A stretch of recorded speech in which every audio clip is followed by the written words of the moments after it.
اٹھ جانی جندے کچھ کر لے تیاری نی۔ الحمدللہ وکفی باللہ العظیم والصلاة علی النبی وصحبہ اجمعین، اما بعد فاعوذ باللہ من الشیطان الرجیم، بسم اللہ الرحمن الرحیم۔ قال اللہ تبارک و تعالی فی شان حبیبہ فی القرآن المجید، ان اللہ و ملائکتہ یصلون علی النبی یا ایہا الذین آمنوا صلوا علیہ وسلموا تسلیما۔ اللہم صلی علی سیدنا و مولانا محمد المعدن الجود والکرم وآلہ وبارک وسلم۔ ناظرین و سامعین، جب بھی یہ آیت مبارکہ تلاوت کی جائے تو ہم سب کو چاہیے کہ نبی علیہ السلام کی ذات بابرکات پر درود و سلام کا ہدیہ پیش کریں کہ اس میں رب ذوالجلال کی طرف سے ایمان والوں کو درود و سلام پڑھنے کا حکم دیا جا رہا ہے، اور اسی طرح درود و سلام پڑھنے کے بے شمار واقعات اور احادیث مبارکہ علماء ربانیین نے اپنی اپنی کتب احادیث میں نقل فرمائے ہیں۔ ایک واقعہ کہ راحت القلوب کے اندر منقول ہے کہ بادشاہ ہارون الرشید بیمار ہو گیا، مرض دن بدن بڑھتا گیا، بہت زیادہ علاج کروایا، بڑے بڑے نامور طبیبوں کو بلوایا گیا، مگر بیماری کے اندر کمی نہیں آ رہی، دن بدن بیماری بڑھتی جا رہی ہے۔ اسی انداز سے 6 ماہ گزر گئے مگر بیماری کم ہونے کا نام نہیں لے رہی۔ ایک دن وزیر جو ہے وہ بادشاہ کے پاس آیا اور آ کر کہنے لگا کہ بادشاہ سلامت، آپ نے بڑے بڑے طبیبوں کو بلایا، علاج کروایا، بڑے بڑے طبیبوں نے اپنی اپنی دوائیں آزمائیں مگر کسی کی دعا نے اثر نہیں کیا۔ تو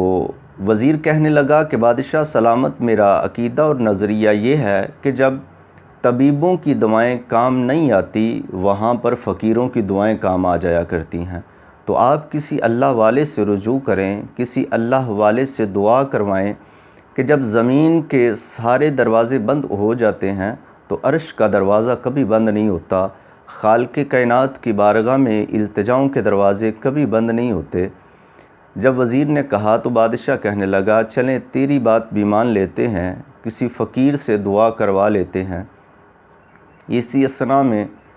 ایک دن حضرت شیخ شبلی رحمۃ اللہ تعالی علیہ بادشاہ کے دروازے کے سامنے سے گزر رہے تھے۔ ایک غلام نے جا کر بادشاہ کو اطلاع دی کہ محل کے دروازے کے سامنے سے وقت کے ولی شیخ شبلی رحمۃ اللہ تعالی علیہ گزر رہے ہیں،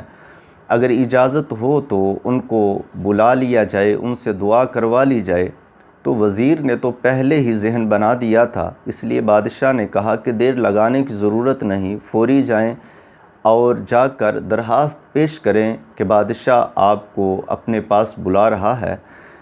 بادشاہ کا ساتھ یہ بھی پیغام تھا کہ جا کر کہیے گا کہ حق تو یہ تھا کہ بادشاہ خود چل کر آپ کے دروازے پر آتا، مگر بیماری کی وجہ سے وہ نہیں آ سکتا، اس لیے آپ کو طلب کیا ہے۔ حضرت شیخ شبلی رحمۃ اللہ تعالی علیہ کے پاس وہ غلام گیا، جا کر آپ کو کہا کہ بادشاہ آپ کو بلا رہا ہے۔ تو آپ رحمۃ اللہ تعالی علیہ فوری اس کے ساتھ چل پڑے۔ جب محل میں آئے تو بادشاہ لیٹا ہوا تھا، اس کو دیکھا تو دیکھتے ہی شیخ شبلی رحمۃ اللہ تعالی علیہ فرماتے ہیں کہ اے بادشاہ فکر نہ کرو، انشاءاللہ آج ہی تمہیں آرام مل جائے گا۔ اب جب پاس گئے تو بادشاہ کہنے لگا حضور والا، حق یہ تھا کہ میں ہی چل کے آپ کے پاس آتا، مگر آپ دیکھ رہے ہیں کہ اس بیماری کی وجہ سے میں اٹھ نہ سکا اور آپ کو بلا لیا، مقصد یہی ہے کہ آپ سے دعا کرواؤں۔ حضرت شیخ شبلی رحمۃ اللہ تعالی علیہ نے فرمایا کہ بول دیا ہے کہ انشاءاللہ آج ہی تجھے آرام مل جائے گا۔ آپ رحمۃ اللہ تعالی علیہ نے درود و سلام کا نذرانہ نبی علیہ السلام کی بارگاہ میں پیش کیا، درود پاک پڑھا اور درود پاک پڑھ کر اپنا ہاتھ بادشاہ کے جسم پر پھیرا۔ ہاتھ پھیرنے کی دیر تھی، ایک ولی اللہ کی زبان سے درود و سلام کا اثر یہ تھا اور ایک ولی اللہ کے ہاتھ پھیرنے کی برکت یہ تھی کہ خلیفہ ہارون الرشید اسی وقت صحت یاب ہو گیا، کیونکہ ہر درد کی دعا ہے صلی علی محمد،